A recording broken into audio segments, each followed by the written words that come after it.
You're listening to a Roddenberry podcast. This episode of Mission Log is sponsored by ExpressVPN. Be smart. Stop paying full price for streaming services and only getting access to a fraction of their content.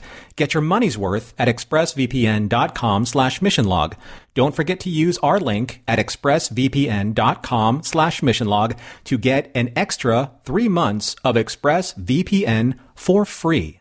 This episode is also sponsored by HelloFresh. Go to hellofresh.com/missionlog16 and use the code missionlog16 for 16 free meals plus free shipping.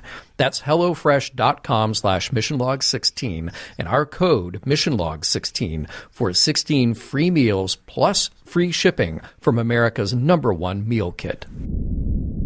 Mission Log, a Roddenberry Star Trek podcast. Episode 494, Rise.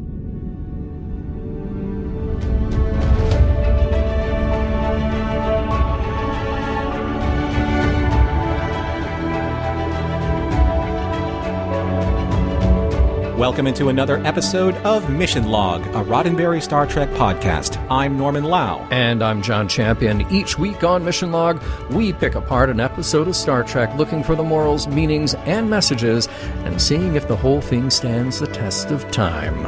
This week, Rise, the one where Neelix rises to the occasion while everyone else around him literally rises with him because, well, they're on a space elevator, so they have to. They have to, exactly. Well, look, we'll have trivia in a moment, but first, a word from Norman on how to reach us. Mission Log is a conversation about Star Trek. Drop us a line at missionlog@roddenberry.com and join us on Twitter and Facebook at missionlogpod. While you're at it, leave us a review and a rating at Apple Podcasts or your favorite podcast platform. And please remember, your comments could be used on Mission Log or Engage on the Roddenberry YouTube channel. And now, here's John Champion with this week's trivia. Here we go. Rise is a story by Jimmy Diggs, and you may recall that his first sale as a freelance writer to Star Trek was with the Voyager episode Elogium, but we on Mission Log first mentioned Jimmy with his DS9 episode, Dr. Bashir, I Presume. Now, we covered Jimmy's extensive and varied work history there, and at this point in Star Trek's run, he will contribute 4 more stories to Voyager. Jimmy was pretty upfront with this particular story being directly inspired by the movie The Flight of the Phoenix. That came out in 1965, starred Jimmy Stewart, and it's about a plane crash in the Sahara Desert, and the only way out is to salvage the parts into a new plane that can get the stranded crew out of there. The teleplay duties were handed over to Brannon Braga, and in the director's chair is Robert Scheer, and this is the final episode of Star Trek with a directing credit by Robert Scheer. We've been talking about him since way back in Next Generation, where he debuted by directing The Measure of a Man. He did a total of 11 episodes on that series, 1 on DS9, that would be Shadowplay, and then just 2 on Voyager, State of Flux, and this one that we're talking about today. After a long and prolific career directing almost non-stop through the 1970s, Love Boat, and 80s, Voyager would be his final professional credit. He passed away in 2018 at the age of 89. We have a lot of guest stars to meet this week, so let's say hello first. There is an Etanian commander played by Gary Bullock, and Gary is a bit of a TV and sci-fi staple in his career, mostly from the 90s and beyond. In feature films, you may have caught him in RoboCop 2 or Species or even in Twin Peaks' Fire Walk with Me. On TV, he has made the rounds on Buffy, The X-Files, Weird Science, and we're not even done with him yet because he will be back for an episode of Enterprise. Now, most of the characters we meet this week are from the Nizu colony world. Hanjuan is played by Jeff Precier, and this episode of Voyager comes at the tail end of his on-screen performing career. He started out in the 80s with a number of TV guest roles and daytime and nighttime soap operas. The same year as Voyager, he has just one more credit for the time travel action movie Total Reality. Sklar is played by Kelly Connell, and I know that he has a rich and varied career, but I immediately remember him from one of my favorite comedies, Hot Shots, in which he played the air traffic controller. There's a lot more to him than just that, though. Kelly appeared on a number of popular sitcoms like Wings, Night Court, and Murphy Brown. He turned up twice on Buffy, and he had a long recurring role on Picket Fences. That's just to name a very few. Lilius is played by Lisa Kamenir, and in addition to a sizable number of guest and feature roles, Lisa is also a producer with a number of short films under her belt. In recent years, you may have caught her on Castle, NCIS, Hawaii Five-0, or the comedy series Control-Alt-Delete. Dr. Vadum is played by the very recognizable Tom Towles. He got his start in his hometown Chicago in live theater, and when he made the jump to TV and film, well, he often played the heavy, the menacing guy. He had that presence, and it served him well in a number of sci-fi, horror, and other genre roles, shows from the likes of Firefly, VR5, and Star Trek, also, where we saw him once already as a Klingon in the DS9 episode Dramatis Personae.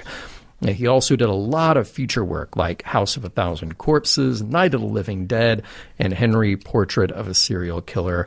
We lost Tom in 2015.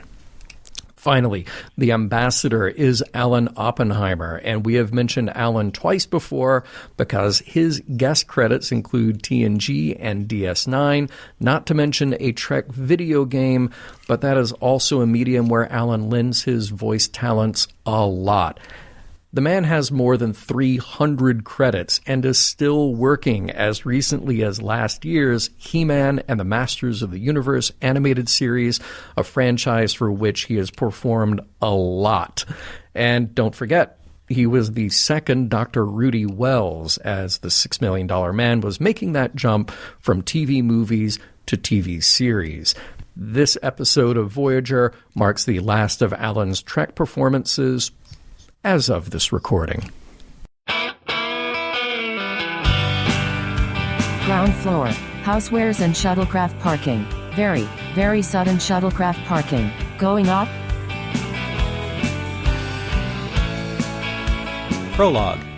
Captain Janeway and Voyager are hosting 2 alien representatives while preparing to destroy an asteroid that is on a collision course with the aliens' homeworld. Voyager's photon torpedo strike should have vaporized the asteroid. However, several smaller fragments remained intact and struck the planet's surface moments later. One of the alien representatives informed Janeway that this was also the case when they tried to destroy previous asteroids before Voyager arrived to aid them. Act 1. The 2 larger fragments struck an unpopulated desert area on the Nezu homeworld, but they have not been so fortunate in previous asteroid bombardments, and according to Tuvok's projections, confirmed by the Nezu ambassador, the next asteroid will hit a more densely populated area. Just then, Dr. Vadum hails Voyager with a message for the ambassador regarding the doctor's strange findings about the asteroids. The call is cut short due to surface interference, so Janeway orders 3 shuttles to mount a rescue mission, bolstering the ambassador's confidence in their newfound alliance. After stopping by the infirmary for surplus medical supplies, a very, very agitated Neelix confesses to the EMH that he's anxious to impress Tuvok as part of the rescue detail, to which the EMH tries to advise Neelix to focus on being simply an observer and a learner. Later, as Tuvok pilots the shuttlecraft Sacagawea through violent and turbulent atmospheric conditions, he and Neelix, with Sklar in tow, are forced to crash land on the planet. Voyager loses contact with the shuttle at the same time Chakotay is told by B'Elanna that she just beamed aboard a fragment of the remaining asteroid they destroyed earlier. Unharmed in the crash, Tuvok and company are met by Dr. Vadum and a Nezu miner named Hanjuan. Tuvok orders Neelix to survey the damage, and in doing so, Neelix discovers that they have crash-landed somewhere near a mining orbital tether. Neelix, even though it is not his place to do so, suggests that they use the tether in order to ascend above the ionosphere so they can contact Voyager for a rescue. Vadam informs Neelix that the tether was damaged in a previous asteroid strike, but Neelix assures everyone, especially Tuvok, that he can repair the damage with his expert engineering knowledge of maglev carriages, like the one on the orbital tether. However, upon arriving at the platform's base, Neelix is attacked by Lilius, a Nezu woman who has been using it as a shelter from the asteroid bombardments. Act 2. Holding Neelix with her knife's edge to his throat, Lilius is convinced by Tuvok and the others that they are not there for her supplies. She releases Neelix and he gains her confidence by asking her to assist in his repairs to the maglev carriage. Back on Voyager, the Nezu ambassador watches on as Chakotay and B'Elanna expertly crack open the asteroid fragment, and to their collective surprise, they discover that it has been hollowed out and is densely packed with components that resemble a control node for some type of guidance system. Back on the planet, Neelix is making good on his expert engineering knowledge, as both he and Tuvok have successfully restored main power to the maglev control room and carriage assembly. Neelix then goes on to assist Lilius with restoring functionality to the all-too-important oxygen regenerators. He notices that she's struggling with her assignment, but assuages her fears by sharing a story about his long-lost sister, Alexia, who always appealed to Neelix's sense of adventure. In fact, he decides to name the maglev carriage after her. Upon returning to Tuvok, Neelix is severely criticized for spending more time fraternizing than working. A deflated Neelix returns to work and is only partially done with repairing the major systems when Dr. Vadam, for reasons unknown, tries to launch the maglev platform, forcing everyone inside as it ascends, while the control room cavern collapses beneath them. Act 3. Having to triage the maglev carriage's issues quickly, Neelix is forced to increase speed to ensure stable magnetic coupling cohesion so the carriage doesn't detach from the tether. After stabilizing the carriage's connection at 47 kph, Tuvok notices that one of the oxygen converters has ruptured, meaning the other working converter will have to be boosted if they are to survive reaching the ionosphere. Neelix confides in Tuvok about certain glitches that may happen during their ascent, which steers their conversation into more of a confession. Neelix admits that his so-called expert knowledge of maglev carriages comes from his love of building scale models about them, albeit to exacting detail. Tuvok's confidence in Neelix is slowly fading, but is sidelined for the moment when he notices that Lilius is preparing to throw Dr. Vadam out of the carriage door, and after easily defending himself from Hanjuan's punch, Tuvok reminds Lilius, Hanjuan, and Sklar that he is in charge by the authority of Voyager's mission parameters and by the Nezu ambassador's plea for Janeway's aid. Meanwhile, on Voyager, Tom reports in and informs Captain Janeway that his shuttle team hasn't been able to locate Dr. Vadam. After ordering Tom to evade an incoming dust storm, Harry tells Janeway that a far larger asteroid has just made sensor contact and will hit the planet in 2 hours. Back on the maglev carriage, Tuvok is administering triox compounds to combat the side effects of carbon dioxide poisoning. Since Tuvok isn't affected by the thin atmosphere, and as Neelix attempts to teach Tuvok how to pilot the carriage, Dr. Vadam frantically tries to escape through the emergency hatch, blathering about needing to retrieve something. But before he can make any sense, Vadam dies in front of Tuvok, who, after a cursory examination, believes the doctor was murdered. Act 4. After analyzing Dr. Vadam's water container, Tuvok discovers traces of hydroxide, a coolant used for the tether couplings, and is indeed poisonous when ingested. Tuvok believes that since none of the hydroxide tanks on board the platform are sealed, someone on board must have accessed them to poison the doctor's water. But who, and most importantly, why? As the finger-pointing and blaming begins, Neelix believes that he should stop the carriage to investigate why Vadam was so bent on risking his life to go to the carriage's roof. Tuvok dismisses Neelix's recommendation, so much so that Neelix bursts into a fit of outrage at Tuvok's sheer lack of empathy, respect, and consideration for him. Even Lilius remarks how arrogant and sarcastic Tuvok is towards Neelix. But Tuvok presses on, as does Neelix, who refuses to pilot the carriage, forcing Tuvok to investigate the roof for whatever Vadam was looking for. Once on the roof, Tuvok discovers and informs Neelix that he's found an alien device hidden within a circuit panel. Upon hearing this news, Sklar pursues Tuvok, and before Neelix can stop him, Sklar kicks him off the ladder leading to the hatch, causing Neelix to land hard on his head. Sklar then gets the jump on Tuvok and throws him off the side of the carriage, leaving him to dangle there as Sklar retrieves the alien device. Act 5.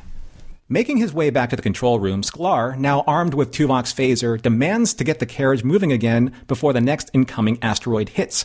However, the only one who can pilot the carriage is Neelix, who, from his head injury, is nearly unconscious when Sklar kicked him off the upper platform just moments earlier. Back on Voyager, Janeway is contacted by an alien ship. They introduce themselves as the Atanian Order, who have claimed the Nezu's home planet as their own for conquest. Janeway declares the Nezu are under her protection, which draws the battle lines between them. Back on the carriage, while Sklar tries to force Lilius to pilot the platform, Neelix sees that Tuvok is trying to access the outer door. Neelix summons whatever strength he has left and is able to access the door's controls. Tuvok struggles his way in as the open door breach sucks the air from the carriage, and after a brief hand-to-hand skirmish, Tuvok wrestles the alien device from Sklar before kicking him through the carriage door, only to meet his doom plummeting to the surface. Tuvok then stabilizes the platform and examines Neelix, who is suffering from a severe concussion. Knowing that the alien device holds the key to this entire affair, Neelix musters all he has left to pilot the carriage above the interference of the ionosphere, where Voyager is able to beam the entire party to safety. Once aboard Voyager, Tuvok uses the data in the alien device to counter the Atanians' attack ship's capabilities, rendering it harmless. Sometime later in the mess hall, Neelix summarizes all that has happened to Lilius before he says goodbye. Tuvok then arrives and tells Neelix that he's finished his report, and that Neelix has been cited for a special commendation for his endurance and bravery. And, as complimentary as that may seem, Tuvok can't help but comment on how Neelix could have been less emotional and more efficient, to which Neelix protests as the two continue their dance of both bickering and friendly bantering.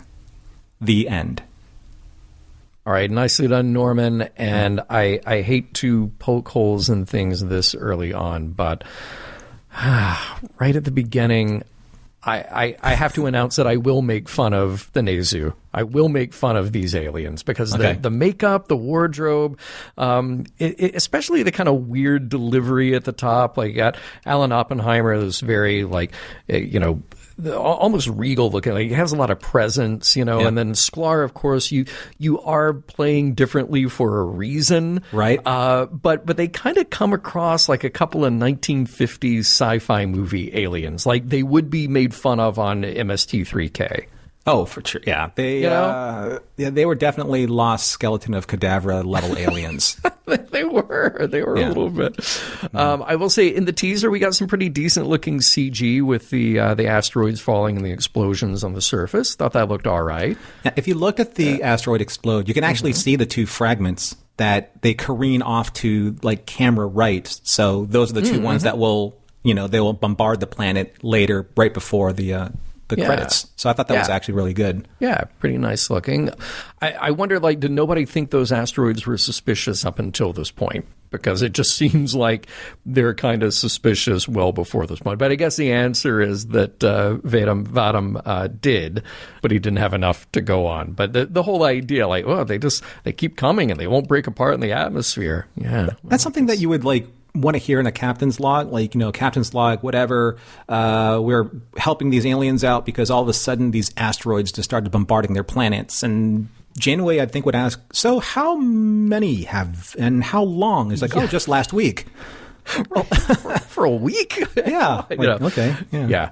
Okay, and look, our notes got written and revised, but I left one of my original first watch notes in here, which is, what, again, is with the weird imbalance of these two actors? Alan Oppenheimer is the ambassador. What is the deal with Sklar? His delivery just... Look, I'm not saying that he is a bad actor at all, because, again, he cracked me up in Hot Shots, and he has been in a lot of stuff. There is such an obvious imbalance in these two actors that it could not help but amuse me. Well, Sklar's very shifty from the get-go, so you're just kind of like... Shifty. Well, look, he's shifty, but he's also just like... I don't even want to imitate him. I don't want to do that because it seems... his delivery just seemed very fake. But anyway, we'll I know move you didn't like the uniforms. I kind of like the uniforms. They were kind of like Romulan, but not Romulan. They had big shoulder pads. They had nice pinstriping. I'm like, for future fashion... I like the pinstriping, I love rubber monster science fiction stuff, so they do kind of fall into the category of 1950s black and white sci-fi aliens. They do. And I think maybe partly that is enhanced by the fact that their prosthetics, that the makeup is a little bit different on every character, which is cool in a way where you can go like, hey, look, not everybody looks exactly the same with exactly the same brow ridges on this planet. But also, it's just like a weird game of keeping up with who's got what brow ridge from scene to scene. Like, it's just kind of odd. I thought that those brow ridges were very Cardassian-esque. So maybe they were borrowing some appliances from the Cardassian makeup. I don't know. But see, some look like that. And then by the time we get down on the surface and Hanjuan, he looked like it was like Phil Hartman's makeup when he would play Unfrozen Caveman Lawyer, It was like that, You're killing me, dude. Oh I don't understand your complicated so space elevator. I'm just a simple caveman, yeah. Speaking of weirdness, Neelix on speed, he found the amphetamine supply on Voyager before he goes into that scene with the EMH. Yeah. It was kind of like with Sklar. You can tell when Ethan's telegraphing a certain bit. Yeah. And it's like, okay, so if you want to really power the warp engines, just make sure that Neelix can never, ever put that second strap of his backpack on. Because he's like a whirling dervish. He's like the Tasmanian devil. He just spins around and spins around and spins around with a backpack. And I'm nitpicking this to death, I know, but backpacks in Voyager or in Star Trek in general just look like backpacks. Can't they look more like space backpacks? Space backpacks. Come on, where are the space backpacks? I know. Exactly. Yeah.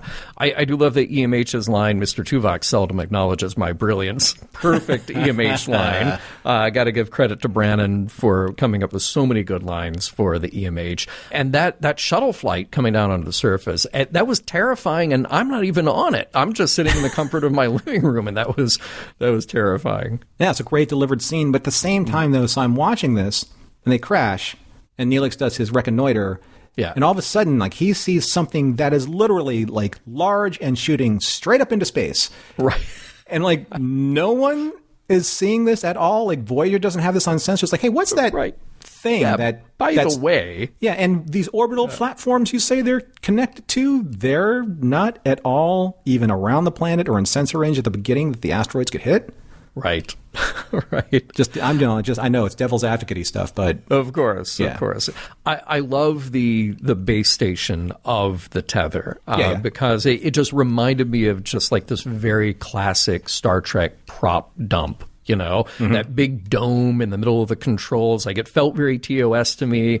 I thought Sargon. Didn't you think Sargon? Yeah, I thought absolutely. Sargon. Sargon, I thought about Games for Triskelion, the big dome with the brains under it. Like, so much stuff. It absolutely fit. And it's one of those where, like, you don't need to know what it does. It just looks spacey, and that's good enough. Yeah. And, by the way, it actually is a prop from the Enterprise D stellar cartography.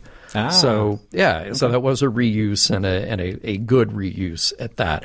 I love when we cut back to Voyager and they're scanning that the sample of the asteroid, and Chakotay is just banging on it with a hammer. That was just very funny to me because everybody else got their tricorders. He's very earnest about, I'm going to hit this with a hammer and that'll be my contribution to this.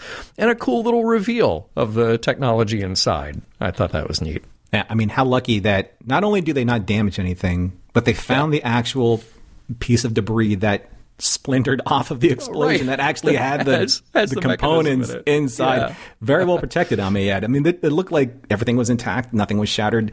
I don't know. I dug it. Going back to the mining platform, though, a lot of the LCARs, I guess, if you want to call them, the panels work. It looked very Cardassian. I'm going back. I don't know. Like the design work in this episode, like from the makeup, on the Nezu, and then now, in the mining platform, looked very Cardassian, just in spirit to me. There were interesting color choices with that, a lot of different shapes that you don't normally see in LCARs. So, yeah, it could lend itself. I could see why you would think that. And I liked the combination of that with also the very analog controls. Like there are switches and levers and gears. And, that was a nice blend of technology to see. And I really like the throwback to Elixia, naming her. That was a nice little detail there. Speaking of CG in the episode, as we did at the top, the CG of the tether is creative. I'll give them that, but it is a little dated. Like, you can't win them all. Some hold up better than others. This is one that, but I thought it was very creative, and the design was very interesting. Yeah, I like the idea of it. The execution is one thing, but I think the idea is really good. And it's just so strange that they're tied to these supply platforms that no one talks about at all, and you can't see from the planetary orbit. Interesting use of the reference for 47 when Neelix says velocity 47 kph and holding. So there's their 47 reference for the episode. I also kept wondering why it felt like it took 5 hours for them to get up there, but I'll save that for later. Some good dialogue to point out here, as we do tend to point out some good dialogue. Lilius, he would have let us die down there. Tuvok, bring a bit of truth here. There is no justification for murder. Calling it out very clearly, even though that guy would have let you all die. Yes. And just shortly afterwards, so Tuvok is saying, this is what's going to happen. This is how everyone's going to act. And then Hanjuan throws a punch at him. Tuvok just catches it. Yes. I was hoping for him just to throw him the Tuvok finger and don't do that again. Right? That was where he needed the finger. He Hanjuan needed the Tuvok finger right there. Yes, he did. A nice throwback reference also, Triox Compound. Glad to hear that coming back into use. Very exciting. Okay, so here's kind of, I think, where you're getting at with Sklar, or more importantly, the actor is playing Sklar, where you're projecting what Sklar now is all about when this is his third or fourth time he's complained about something. I don't like shuttles. I don't like working. I don't like labor. I don't like air. I don't like needles, and you're just oh, come on, man. You can't be suspicious and not be suspicious at the same time. Right. Yeah, it is a little too obvious. Yeah.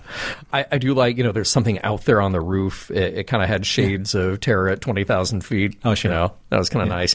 And Tuvok got to deliver perfectly, he's dead. A nice classic Star Trek line.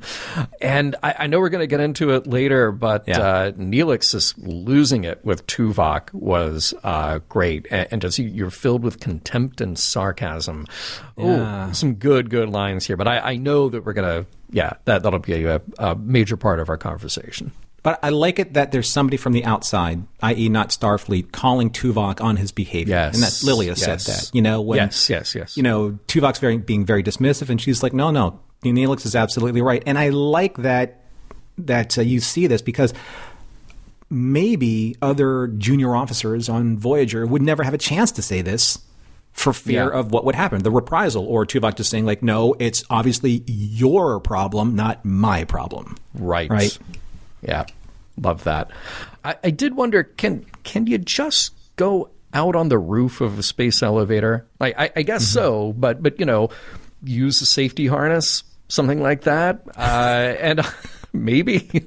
I don't love the effect there, and some of the props, like actually getting into that panel and pulling out the little device, that looked a bit wooden, literally, but. Whatever.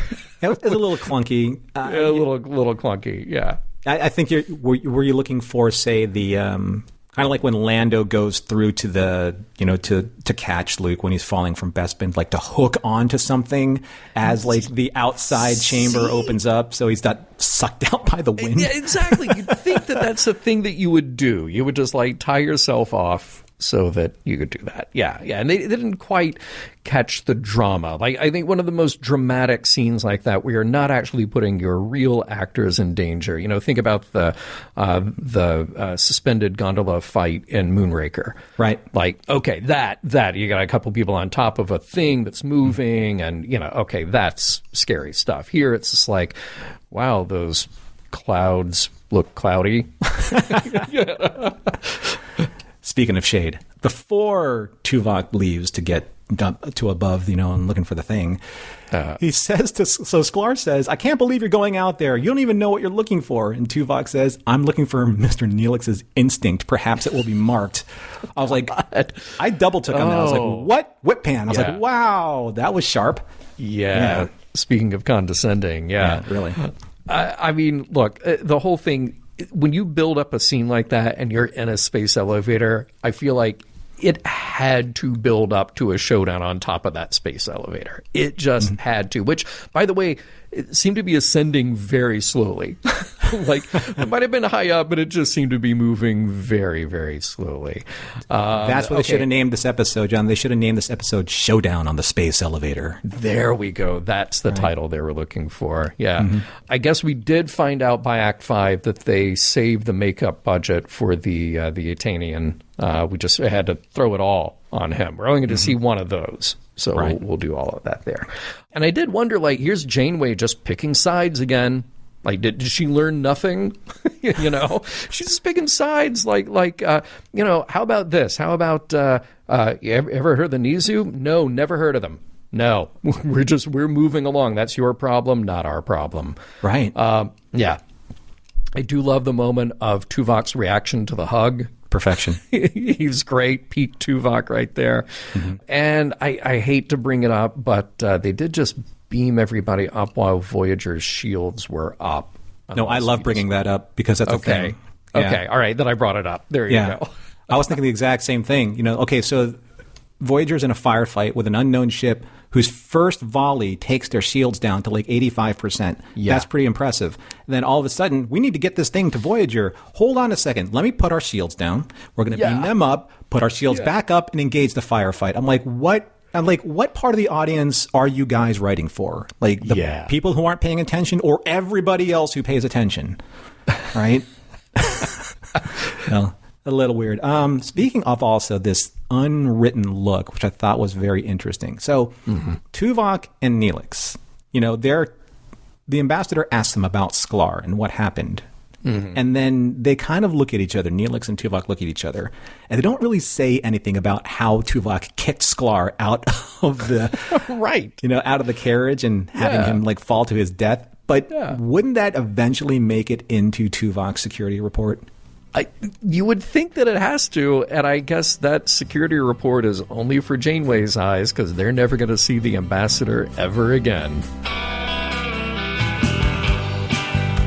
Now approaching the second floor, electronics, appliances, sporting goods. We'll get right back to Rise after a word from this week's sponsors. You know what? Watching Netflix or your favorite streaming platforms without using ExpressVPN, let's see, that's kind of like if you go to a casino and you're only able to play the slot machines. Like, that's it. Why would you limit yourself like that? I don't know, Norman, I don't know what your game of choice is, but if you walked in and you saw everything that was out there, but then they said, nope, you can only play the slot machine, you'd turn around and walk out, wouldn't you? I would take my entire roll of quarters and leave. Exactly, because you know that the big money is somewhere else. Why limit yourself like that? Yeah. So that's kind of like considering the fact that our favorite streaming platforms have different content libraries in every country. So, for example, Netflix has thousands of shows, but without a VPN, you are only getting access to a fraction of those shows, and that is purely based on your location. Now, that's where ExpressVPN comes in. ExpressVPN essentially unlocks all that additional content that you can't see by helping you change the location of your browser. Now, you can control where you want those streaming services to see you coming from and think you're located. Now, I did this just very recently. There was a big sort of socio-political event that happened recently. Don't know if you're aware of it, but the coronation of a new king. That happened. And yes, there was a lot of coverage in the U.S. by U.S. news channels, but I thought, you know what? Maybe I should see how the BBC are covering this. And I could because I was able to switch my location to the UK, and just tap into the streams that I wanted to see there. So that was a very convenient way to do that. Now, let's say you've got more entertainment on your mind. There's this very handy chart where I can see that if you're in the U.S. and let's say you wanted to watch Friends, you could do that by going to the UK version of Netflix. Or let's say that you're in the UK and you wanted to watch the Back to the Future trilogy. Well, you could do that by switching to the German Netflix. So you would have all these options open up to you, and that's just like 2 out of hundreds and hundreds and hundreds that would be open to you because you were able to change your location. And the most important thing is just so easy to do it. I could just close my browser, change my location by hitting one button, reconnect and refresh that page, and I'm there. So the big question now is, why choose ExpressVPN over other VPNs? Well, first and foremost, blazing fast speeds, stream in HD with zero buffering, because buffering is the worst part of a streaming experience. Total nightmare. Absolutely the worst. It's also compatible with all of your devices. If you have a device that can use the app, like your phone or a laptop or other smart TVs you have all over your house, that's another reason why you want to have ExpressVPN over other VPNs. Servers in 94 different countries. A huge feature for ExpressVPN. Gain access to thousands of new shows, just like John was telling you a moment ago. And it works with other streaming services like BBC iPlayer, YouTube, and more. So be smart. Stop paying full price for streaming services and only getting access to a fraction of the content. Get your money's worth with expressvpn.com/missionlog. And don't forget to use our link at expressvpn.com/missionlog to get an extra 3 months of ExpressVPN for free.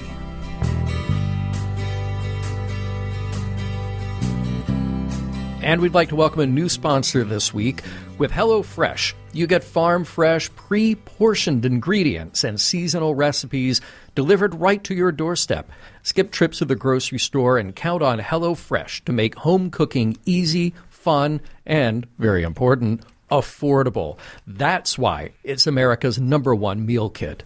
You know what I love about meal kits like this, John? Tell me, Norman, because I dig them too. Well, I love that they're easy, and I love that they're fun, and I love that they're affordable, but I also love convenience. So no more scouring the grocery store for that one ingredient to complete your recipe. HelloFresh takes away all that hassle by delivering fresh, pre-portioned ingredients so you have exactly what you need, and it helps you cut down on food waste, but it also helps you cut down on time waste. Yeah. There we go. Mm-hmm. It's always star anise. So you have a recipe and you need star anise and you have to buy a whole bottle of it. I don't need that. I need one. That's all I need. Exactly. I hate the waste. Yep. Mm-hmm.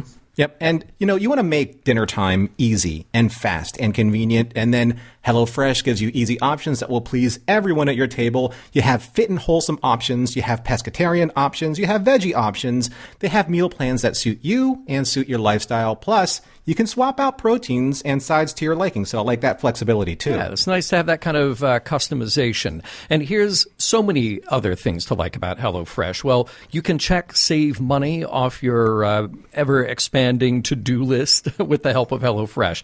Get this, HelloFresh is cheaper than grocery shopping and 25% cheaper than takeout. And there's no worries if you're not a pro in the kitchen. I mean, we're all getting a little better, right? Aren't we? HelloFresh's foolproof recipes arrive pre-portioned and easy to prepare in just a few steps. And I'd never thought about this idea, but think about this. If you're hosting a get-together, you can check out HelloFresh's market for crowd-pleasing appetizers, snacks, sides, and more for your next gathering. And the best part is you can skip that extra trip to the grocery store. That is something I always do. I remember the last thing at about the last minute. So I like the idea of it being delivered to my home. And HelloFresh cares about quality. That's why their seasonal ingredients are picked at peak ripeness and travel from the farm to your home in less than 7 days. So you know it's fresh. It's right there in the name, Norman. Exactly. So if you like what you're hearing, go to HelloFresh.com/missionlog16 and use code missionlog16 for 16 free meals plus free shipping. Again, that's HelloFresh.com/missionlog16 and use our code missionlog16 for 16 free meals plus free shipping from America's #1 meal kit.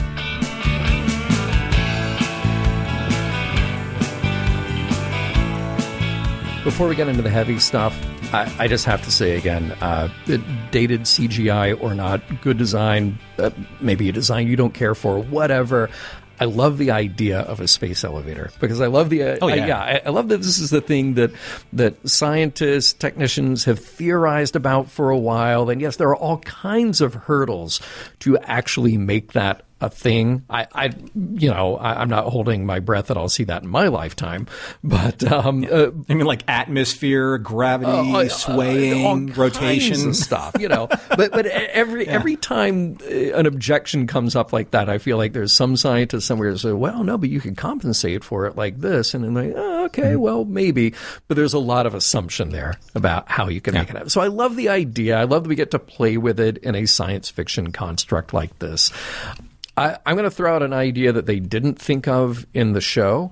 How about this? So you do the repair on the tether, and then everybody get out of that car, and you just send up a buoy or a communications array, literally anything other than people. Stop. Yeah. Look, you don't have to climb it. You just, send up a message that says to Voyager, hey, lower us down like a, pattern. Pot of coffee? Yeah, pot of coffee. Pattern enhancer for the transporter, something like that. Yeah. But then, okay, that brings us to Tuvok. There's the transition. Okay. Uh-huh. Because from the beginning, I mean, right, as soon as Neelix walked back into that shuttle, Tuvok should have immediately seen all the possibilities, and he should have been assembling the appropriate teams to do the appropriate work. But he kept having to get his arm twisted to do anything to actually work toward this common goal. And I feel like, did you get shades of the Galileo 7 when you were watching? Oh, totally. Okay. Totally. Yeah. Because, I mean, Tuvok's lack of compassion in his leadership role, that is a big problem. And that is a dead giveaway because it really parallels Spock in his moment to step up to the plate in the Galileo 7. And at the same time, I mean, I loved how in that episode, you had the rest of the crew really calling out Spock for his shortcomings and his lack of compassion for anybody else in their situation. But at the same time, you got Neelix with his anxiety cranked up to 11, and that becoming a bit of a problem too. Now, I don't think that they are on equal footing here at all. I think Tuvok is way more in the wrong than Neelix is. Neelix is just being himself, and Neelix is also trying to find ways to have a meeting of the minds here, which is something that Tuvok seems not willing to do. But I will say that Neelix might also need to work on ways to tone down what he brings to the table. But let's look at what he does bring to the table. Neelix is the first. He just jumps up to the plate with solutions, suggestions of solutions. And then he literally is the guy who gets a knife held to his throat and basically has to talk his own way out of it. I mean, Tuvok's standing there. He puts his phaser down. Tuvok, you could have done more in that moment.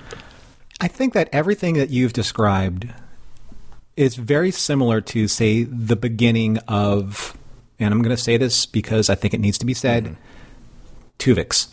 Okay, thank you. Okay, yes, okay, let's kind of like break that seal. Neelix in this episode in Rise acting a little more agitated than we've seen him in episodes previous, especially in the recent past. Tuvok, again, being on the extremeness of his Vulcanness when it comes to managing the expectations of how they're going to get off the planet and work together, a la what Federation officers are trained to do.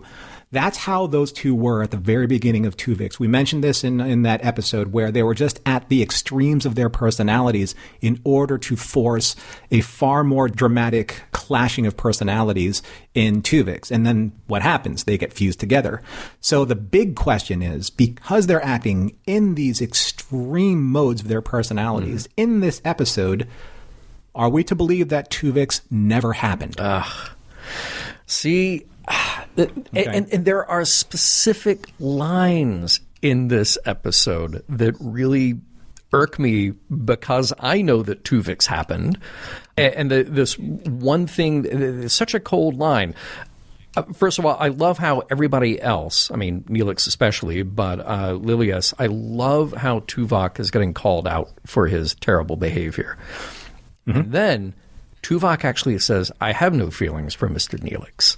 Now, okay, on the surface, yes, true, you're a Vulcan and you don't feel things emotionally necessarily, but then I love how they call it like exactly, like that is the problem here, is that it's not just in the Vulcan philosophical sense that you have no feelings for Mr. Neelix, it is in this sort of like existential participatory way that we're all people in a room together, that you have no feeling for Mr. Neelix, for his presence, for his abilities as a person.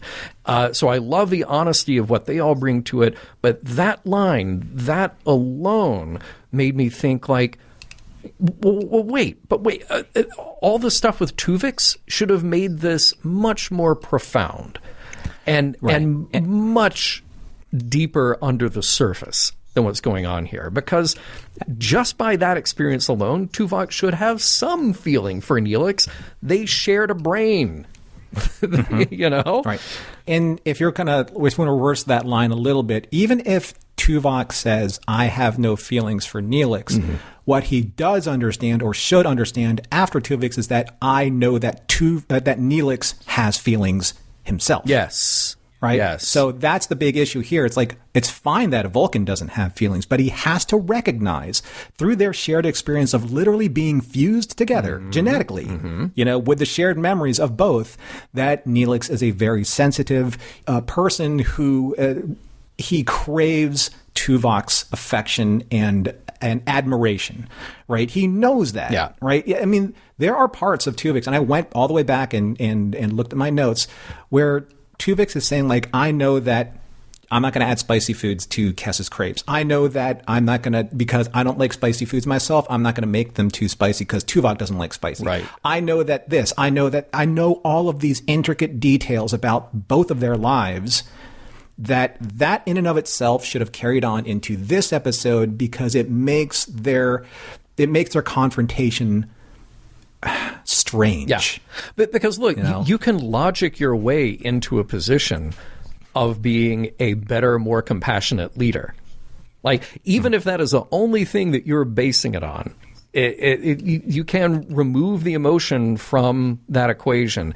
Even if all you're basing it on is our chances of survival, our ability to work together as a team, you can logic your way into a position of being a better leader in a complex, emotionally high-charged situation like that.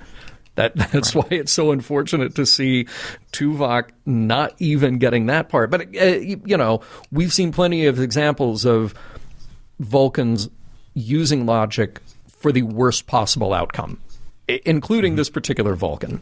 Including this Vulcan who, you know, lied and did an in-run around his own captain because he wanted to use logic to get to the solution that he wanted instead of what was actually the right solution. The weird thing about their confrontation, it would be the same as if, say, Neelix and Tom at this stage in the game would have the same kind of fight over Kess, even though that we know that Neelix and Kess are no longer an item. It seems so strange that we're revisiting something that both characters, in this case Neelix and Tuvok, should have moved on past by now. And Tuvok, knowing that the logical solution to get off the planet is to do the right thing using the right talents from the people who have those talents, how does he not remember that? Okay, so I'm citing specific episodes here. Okay. Let's go all the way back to, well, we all know that Neelix is chief morale officer. We know that. You know, in fair trade, you know, he's earned, you know, his acknowledgement from his peers that, you know, he's a valued member of the crew. That's only been in the last few episodes past. But the episode Investigations, he outsmarted a McKee engineer. He outsmarted Jonas. Yeah. In engineering, doing engineering level things while fighting him at the same time. I'd say killed him. Yeah, killed him at the same end, right? That guy, yeah. And that's because of the stuff he says that B'Elanna has trained him to do. Yeah. Like he said, B'Elanna trained me to do shuttlecraft stuff. I can help. And all Tuvok says is, just give me the report. Yeah. I'm like, no, dude, You know that he is capable. Yeah. Why aren't you using that? And again, that goes to the whole, where have these characters come from? How have they not developed to the point where this is still being acknowledged? It makes, in their characters. It makes Tuvok even more emotionally stunted than he would be just by virtue of being a Vulcan who is strictly dedicated to his logic. Right. I think that everything that we're pointing out as a shortcoming in Tuvok's character, which, look, he has so many admirable qualities. He's so great in so many ways. But I think these are exactly the kind of things that Star Trek at large and Voyager specifically, in a case like this, wants us to pick apart. They want us to pick apart the flaws in being this hyperlogical, unfeeling being. These are exactly what we should be finding fault with, because we know that Neelix is in the right here. And we know that Tuvok is using his superior intellect, using his dedication to logic for all the wrong outcomes. He's just doing this in the world. There's this other line that I picked where he's in that tail end scene, and he and Neelix are kind of going back and forth, and Neelix is prodding him a bit, of course, because that is Neelix's way. And Tuvok says, instinct is simply another term for serendipity, which, okay, oof. I do have something to say about that. I think there are ways to look at instinct in a logical sense. But it's that thing where it's the apology that's not an apology in that whole scene. And that is something that Vulcans have mastered. Look at the examples we had to work with. We had Spock, full of family issues because... Well, the end of Journey to Babel itself. I was about to say... I'm sorry, yeah, Sarek. okay. Yeah. No, this is exactly it. You filled in the blank. Sarek, it all starts from there, for sure. So, we're definitely lacking in good Vulcan role models in that respect. It's so strange where you have Tuvok. We've seen him adapt to situations before. Look at the 3 children that he ran into on the planet. If he wanted to, he could have applied the same cold, calculating Vulcan logic to employ them in order for him to be able to harness their intelligence and their talent and their abilities to get off the planet back to Voyager. But no, he was compassionate. He was understanding. He was patient. He treated them as they were, as children. So again, it's like when you see something happen like this in a situation where we know that the character has gone from point A, now he should be at like point F, G, H, I. He's going literally from point A to before point A, because there is a certain level of, I wouldn't say retconning with his character, but almost a misunderstanding of where he is now. We're not meeting the best of Tuvok where he is in his development on Voyager. And the same thing with Neelix. Neelix should be far more seasoned and far less anxiety-ridden than he is right now. He has gone through, literally like 3 or 4 episodes ago in Fair Trade, he has been accepted as a member of the crew by Janeway, who has tempered his expectations of who he is and how he should serve. I think that the crew, by and large, should have also done that. And now we're just back at like season 1 Neelix and Tuvok. Yeah. Season 2 early Neelix and Tuvok. Again, it would be the same thing if Neelix and Tom were on a shuttle mission and they got in a fight about Kess again. Yeah. Because they haven't moved on past that. And I'm wondering why. Why is that happening now? Now approaching the roof level. More electronics. Lots of clouds. Railings that are way too low.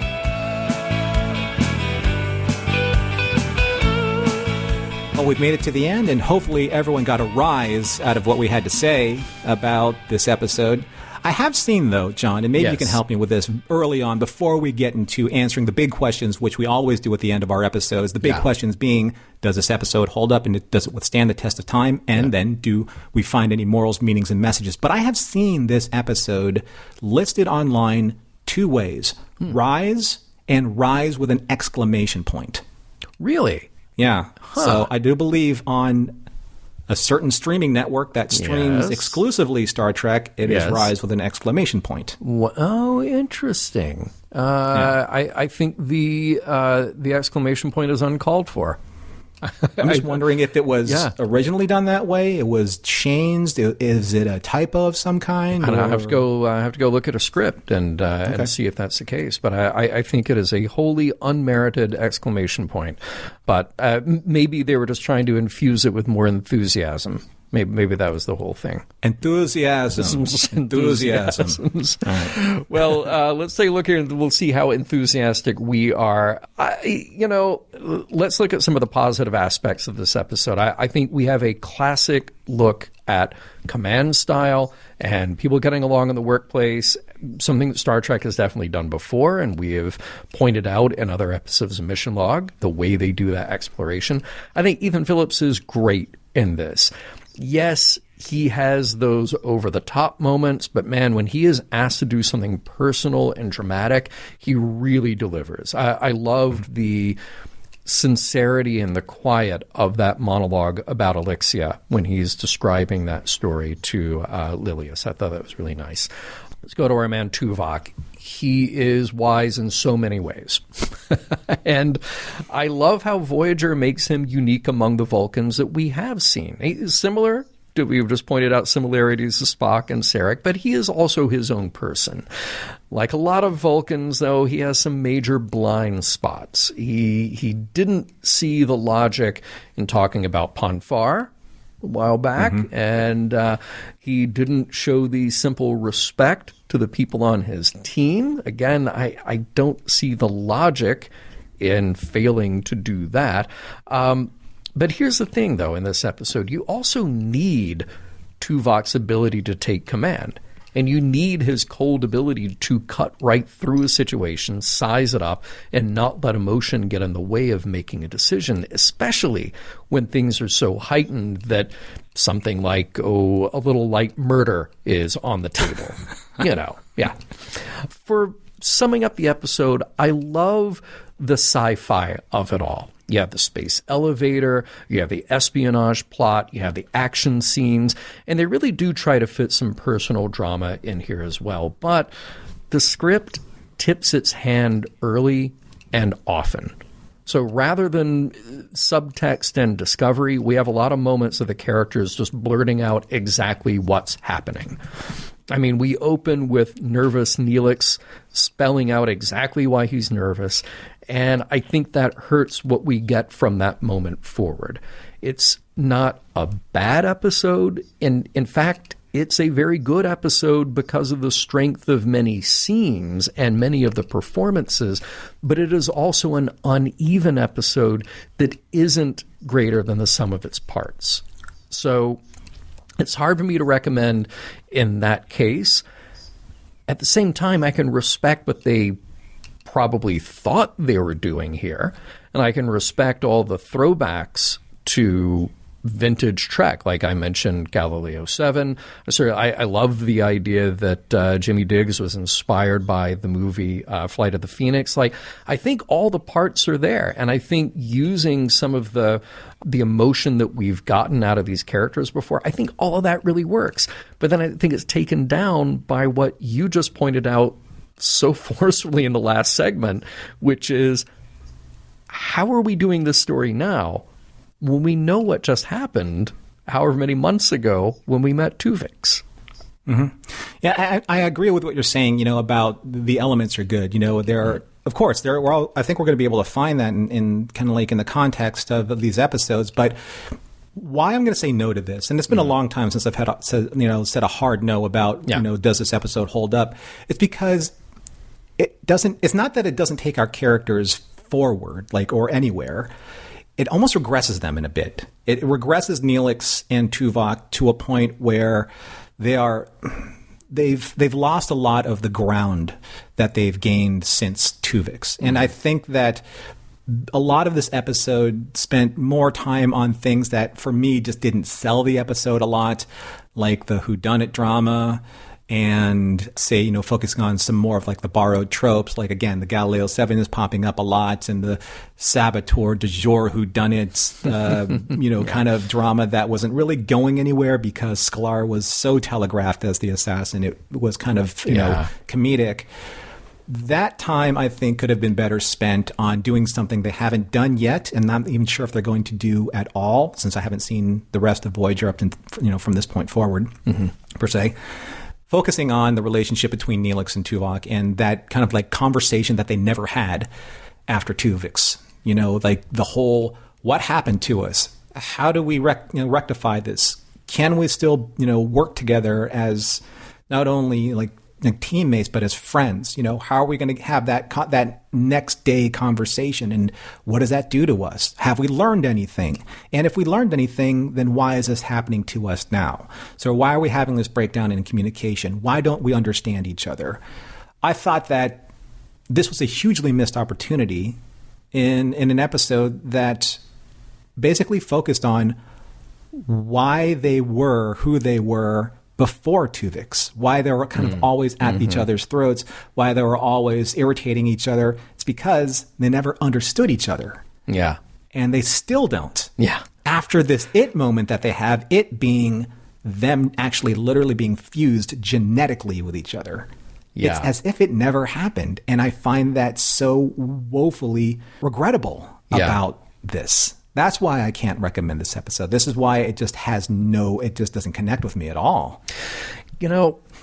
It's really interesting to think about how a script like this shows up when and where it does, getting closer and closer to the end of the third season of the series. And we've had so many good, we had a streak there of really strong episodes. And you think about, you go back to the beginning with a writer's Bible. Here are the characters, here are their traits, here's roughly how they interact in this world that we've created, right? And you pick up on those traits, but then each episode individually has character arcs.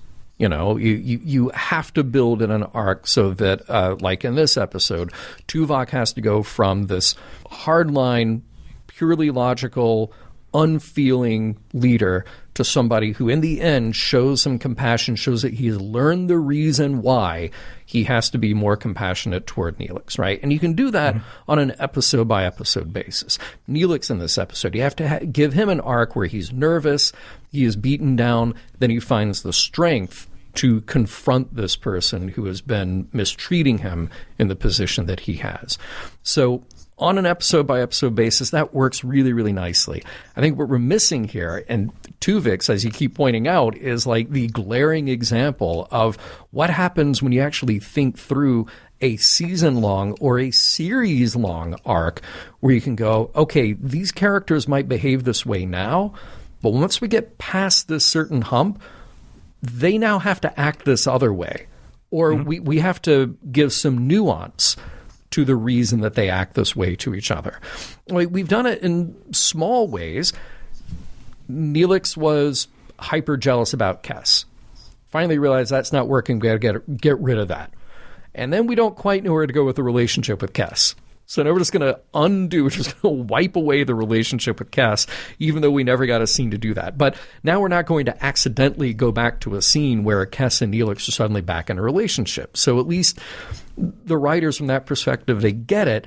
Like, these characters need to grow beyond just the episode by episode arcs that they have. This seems so out of place in that, because if any two characters had a profound moment, it was the profound moment that they had with Tuvix. And let's not forget that the whole story, that one episode, Tuvix, takes place over something like 9 weeks. Right. It is a really long time that they're together, which also adds greatly to the dramatic weight of what we get on that episode. All right, well, let's talk about morals, meanings, messages. I kind of boiled mine down. I think that this is an episode of Star Trek where we have this collection of lessons in leadership and teamwork.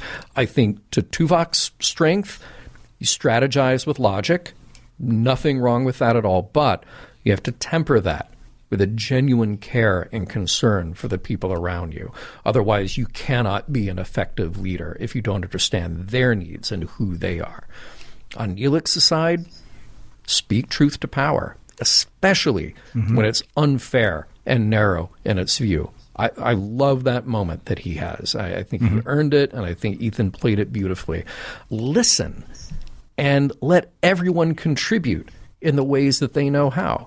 This is something that, again, you just have to kind of slap Tuvok in the face with it to get it, that the people around you have skills. You need to rely on them to use their skills and trust their abilities. And I guess if I had to come up with another one, I would say lesson in leadership: find the bad guy and throw him off the roof of the space elevator.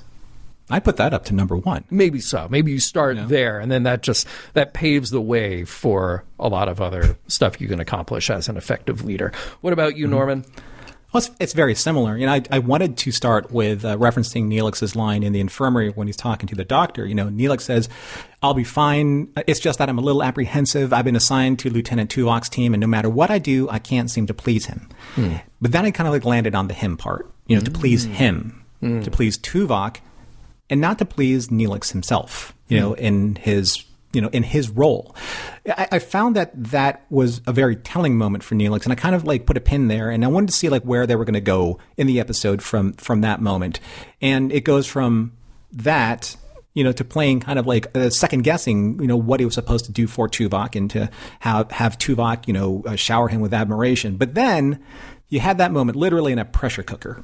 Right, the mining cart, where people are suffering from oxygen deprivation and everyone's on their last nerve, and then Neelix, like you said, he speaks his truth. He says, "I'm tired of being the target of all of your hostility," even if Tuvok doesn't even know or recognize, because hostility is an emotion. And I love that Lilius calls Tuvok out on it as an observer, saying, "No, you are being condescending, you're being dismissive, and you're being hostile." That was a huge growth moment. And I wish in some way, again, they tied it back to Tuvix. But the moral that I found in that moment is believe in who you are. Believe in what you're worth. Because the only opinion of your quality that is worth anything, that is truly worth anything, is your own. And once you believe in yourself, then others will believe in you as well. And we see that at the end of this episode when Neelix and Tuvok are kind of ribbing at each other. Neelix has learned the value of his worth. He wasn't waiting for Tuvok's approval at the end. Yeah. He knew what he was worth, and he was enjoying kind of how their relationship was going to unfold from that moment forward. Mission Log is produced by Roddenberry Entertainment. If you'd like to support us directly, you can do so at patreon.com/missionlog for early access to shows and the Mission Log Discord. Our website is missionlogpodcast.com, and for more Star Trek news and discussion, visit trekmovie.com. On the next Mission Log, favorite son.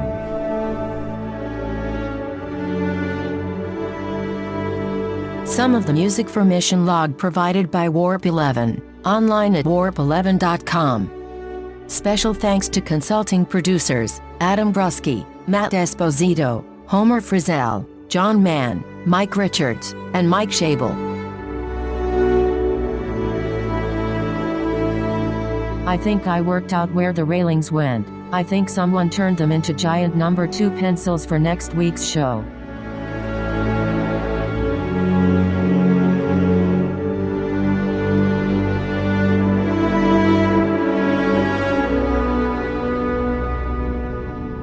End transmission.